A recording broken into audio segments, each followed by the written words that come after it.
morning. Good morning. This is Kim, And Jen? and we are your old occupational therapists. We have over 70 years of experience, mostly working with children and children that have a variety of diagnoses, including sensory processing disorder, autism, and a variety of developmental delays. And one of the biggest concerns that we hear from all of our parents is that your children have difficulty sleep at night. So we're going to give you 10 strategies to help your child sleep at night. Number one, and this is very important, is help your child develop a very consistent, very rigid sleep pattern. I used to have 3 little kids, and I wanted to be flexible and say that my life wasn't going to run around my child's schedule, but sleep is the exception. If you want your child to sleep at night, they must be on the same sleep schedule night after night, because chemicals and hormones in the brain help your child sleep. And one of the things that helps those chemicals and hormones work right is the same time going to bed, same time waking up in the morning. You probably find that you wake up the same time every morning, no matter what time you go to bed at night. That's because your hormones and chemicals have adjusted to your sleep schedule. We want our children to have that same benefit. I do want to tell you, if you're having trouble with your child and you determine that you'd like your child to go to bed at 8 and wake up at 7 in the morning, but right now they're not going to bed till 12, we can't all of a sudden magically have them go to bed at 8 o'clock. So if they're going to bed at 12 right now and it's sort of out of control at your home, back it off just an hour and start the rest of the strategies, and then we'll slowly back them down to 8 o'clock. Tip number 2 is light is your friend. Light affects the melatonin that contributes to how us waking up in the morning and us feeling sleepy at night. Light directly impacts that. So at nighttime, if you want your child to start to feel tired, sometime late in the afternoon, our melatonin starts to increase. And when we diminish light, then those melatonin stores will increase more. So we don't want our child playing outside late at nighttime. That's going to impact the melatonin. We want to bring them in after dinner. We want to pull the shades down. We want to diminish the light.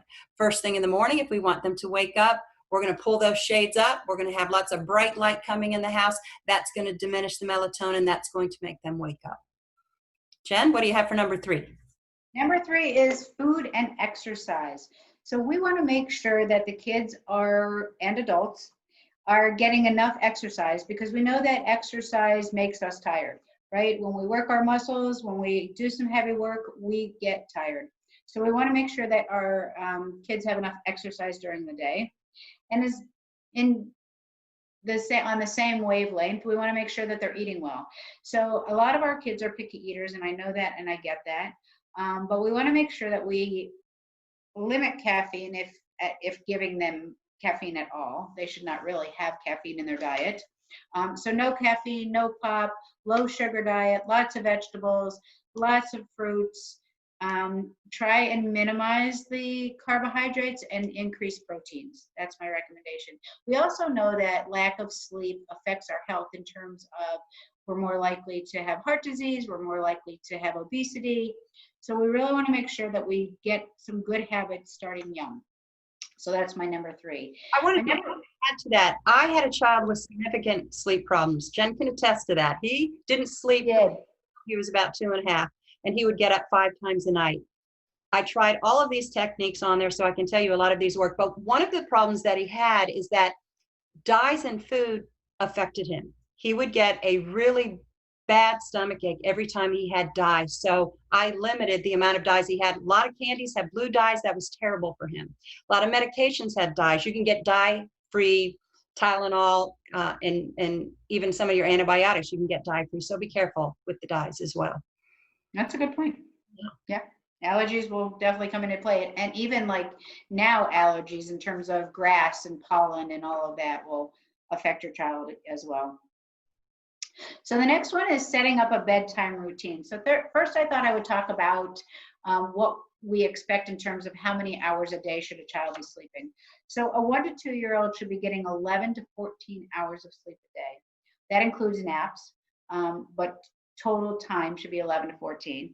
3 to 5-year-olds should be getting 10 to 13 hours of sleep. And naps wean with age. So 50% of 3-year-olds are napping, 25% of 4-year-olds, and 15% of 5-year-olds are still napping. My first child napped, I think, until he was 6, and I was thankful, but he was a sleeper. 6 through 12-year-olds get 9 to 12 hours, and 13 plus get 8 to 10. So I probably hate to admit it, but I am probably closer to 7 hours than I am to 8 to 10. But some bodies need less sleep than others. So just be aware of that. The other recommendation I was going to make to you, I'm going to try and share my screen so I can show you a visual schedule. So I like this visual schedule because as you can see, it's got little push pins and they're individual. So if you're having a crazy night and we don't want to take a bath, we don't have to put that on the schedule. And if you have a kid who doesn't like to brush their teeth, maybe don't put that on the schedule before they go to bed, because it could make them, instead of calming them down, it could make them more upset. So we definitely don't want to do that. I wanted to add, when we were talking about naps, and this is very hard at the beginning, I understand that, because if you have a child who's not sleeping well at night and they take a nap and they may want to sleep till 4 in the afternoon, 5 in the afternoon, you don't want to do that. I know you need the break yourself, but trust me, in the long run, you'll be better off by having that nap terminate by 2 o'clock or 2:30, so that they're good and tired, so you can start your sleep routine at 7, 8 o'clock at night. Also, to start this routine, if you want to start it tonight and your child is up half the night, still wake them up in the morning when that light starts to come up. Still try and get them down for a nap, 12, 12:30, get them back up by 2 or 2:30. Everybody's going to be tired for a couple days, but it's going to pay off. Yeah. The other thing I was going to say about that establishing routines is be pretty rigid.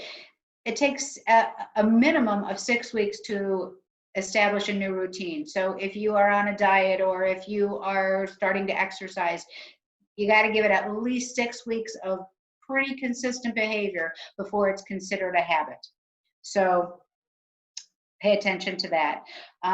In terms of the routine, I want you to add in what you want, what you think is calming to your kids. So it could be books or a snack or whatever. But what I want to make sure that you do, what my recommendation is that you add a snack and a drink early in the part of the routine so that they can't use that as an excuse. Wait, I'm hungry. Wait, I forgot to get a drink. I'm thirsty.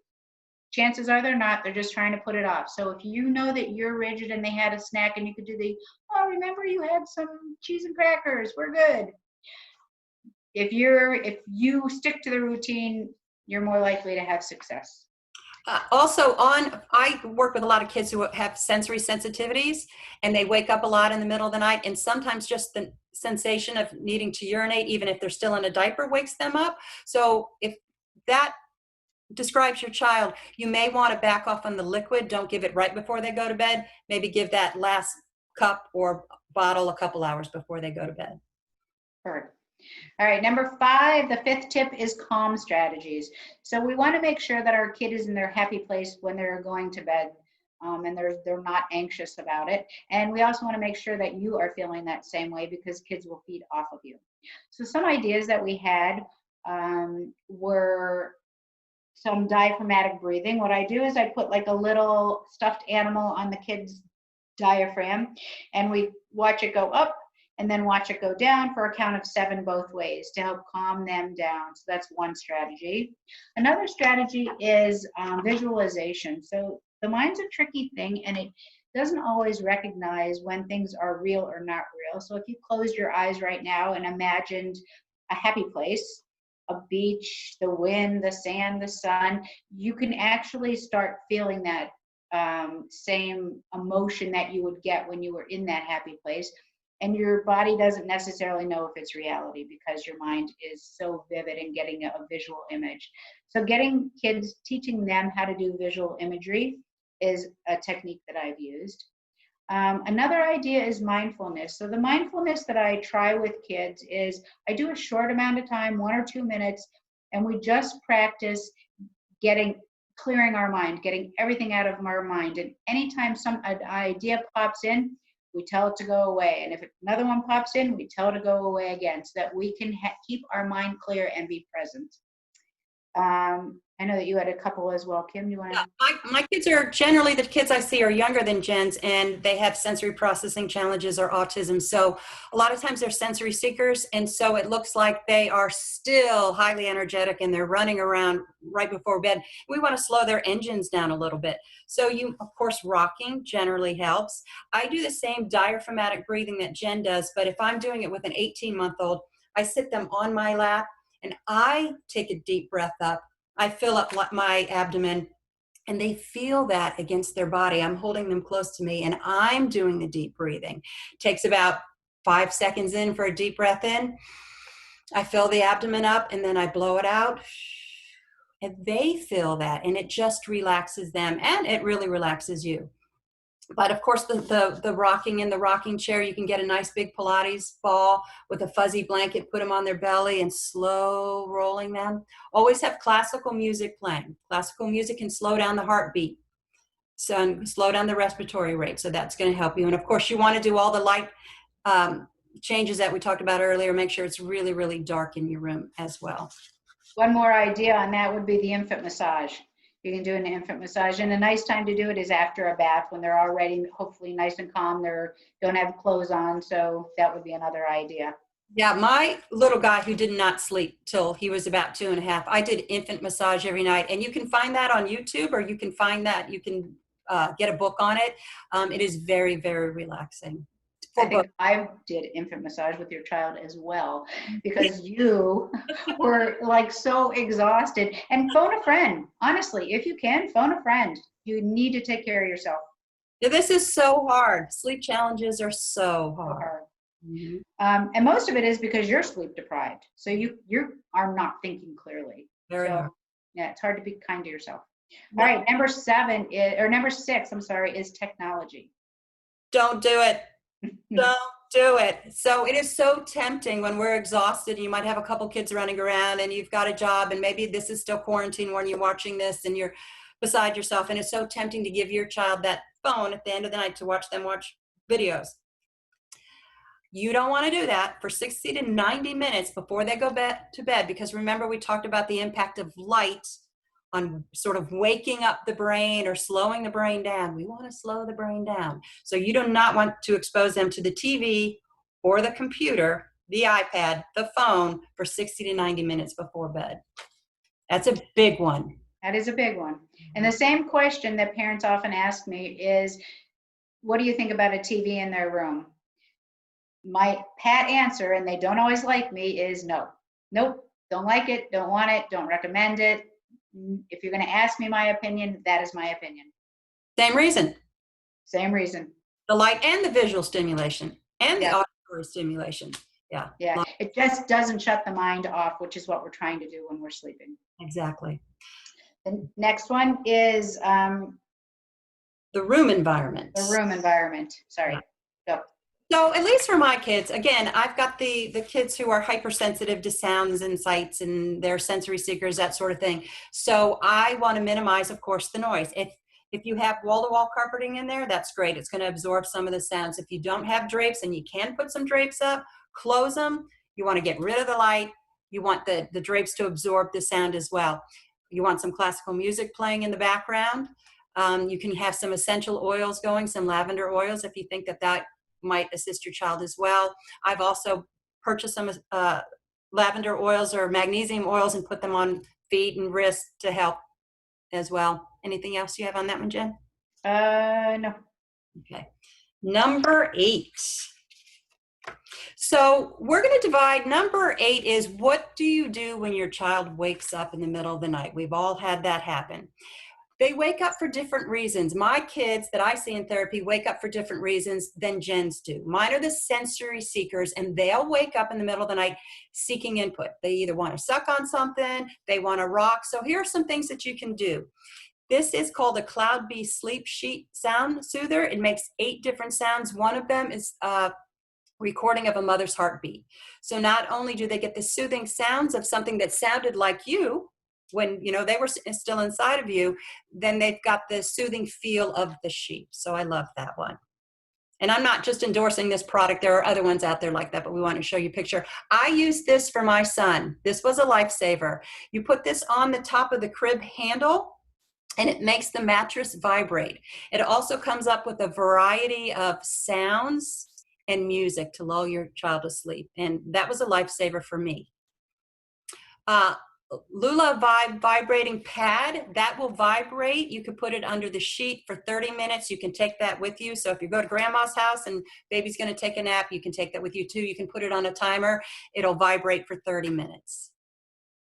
And I think this one was mine. So part of my being consistent is the kid should be sleeping in their own bed, first of all. And if they get out of bed, I want you to use as few words as possible, walk them back into bed over and over and over and over until they get the gist that this just isn't working. And if you do it 25 times and then the 26th time, you don't take them back to bed, you just taught them that it takes 26 times for them to stay out of bed. So I want you to be as diligent as possible. So this device here, and there's different ones. I'm not choosing one over the other. It has a red light, a green light, and a yellow light. And you set a timer. So if you want your kids to wake up at 7 in the morning, that's the time you decide. You'll set an alarm and the green light will go on at 7. And you tell the kids when the green light is on, that is when you can get out of bed. So if you get up before then, stay in bed, read a book, do what you need to do, but don't get back out of bed. I think that was all for our visuals. Well, we had one more. Wait. I had a couple more for the sensory kids who wake up in the middle of the night and maybe need some calming pressure. Jen, do you have the sleep sleeve? I do. Yeah, that's what I was just going to pull up. Sorry. Like a Lycra sheet that will tuck in around your child and give them some heavy pressure throughout the night. And while she's looking for that, you've probably heard of weighted blankets. I know that you can get those at Target. You can find those on Etsy. That's the sleep. It's a sleep sleeve. It's a compression sheet. Sometimes that's all children need because parents will tell me they want to crawl in bed with me and just get really close to me. So if they're looking for that kind of input, possibly this would work for them as well. So another idea that I've talked to parents about is taking one of their stuffed animals and gutting it and filling it with beans so that you can make a weighted stuffed animal, sewing it back up, and they can have the animal with them as kind of like a weighted blanket per se. So with the weighted materials, we just want to make sure that you don't do too much weight. It shouldn't be any more than 10% of their body weight. So 10% is conservative. So stick with that and you won't have any problems. And I'm going to shoot myself in the foot here, but I do one of the things that Jennifer and I have spoken about a lot is that even though we had great educations and we have a lot of experience, we have learned the most from our families. And we listen to them and we hear what works and we share that with other people. So even though I told you no light at night, there are some kids that like a lava lamp. Some lava lamps have little fish floating around in there. They find that very relaxing. Some children like the stars that go on the ceiling. So that's what I did for my kids. If all else has failed, you try other things. So yeah. And never say never. We're in this together. We're not telling you what to do. We're just giving you strategies, and hopefully they will help because sleep is needed for all. Number 9, this really applies for the older children. Giving choices. So I really like giving choices for play for just about everything, but especially for bedtime because they like to have control and it's one less thing that they can blame you for. So which pajamas do you want to wear? Which books do you want to read? So that they don't come back and say, oh, but we never read this book. Well, that's not the one you chose. Sorry about your luck. But I like that kids know themselves. So I've had some parents tell me that some of the struggles that they have are it's wintertime and they really want them to wear winter pajamas, but the kids say, no, I just want to wear shorts or a t-shirt because I'm hot. I think kids know their body and they know themselves. So I'd say go with it. Obviously if it's reasonable, and try and give them as many choices as possible just to eliminate arguments and giving the kids some control. Yep. And number 10, and this is important, and I lived through this when I had my child who didn't sleep through the night, is sometimes you feel like your care professional doesn't take you seriously, because I think the care professional hears from most parents that their child won't sleep. But if you have a child, particularly a child who has one of the neurological conditions that we discussed earlier, they've got some legitimate reasons that they're having trouble sleeping. If you don't find your care professional is helping you, please find another one. You could also request a sleep specialist. There are sleep studies that can be done to help with your child. And, consider some other reasons that your child isn't sleeping. If they have chronic ear infections, if they have allergies, if they have rashes, if they have a history of reflux, constipation, diarrhea, all of those things can be causing them to be so uncomfortable in the middle of the night or when they're falling asleep that it affects their sleep quality. So those need to be considered and discussed with your sleep professional at all. But please be persistent. There's somebody out there that will help you. Thank you for joining us. Please hit like and subscribe. And if you have any comments, we'd love to hear from them. And any other topics you'd like to address, please put down there as well. Thank you. Sleep well.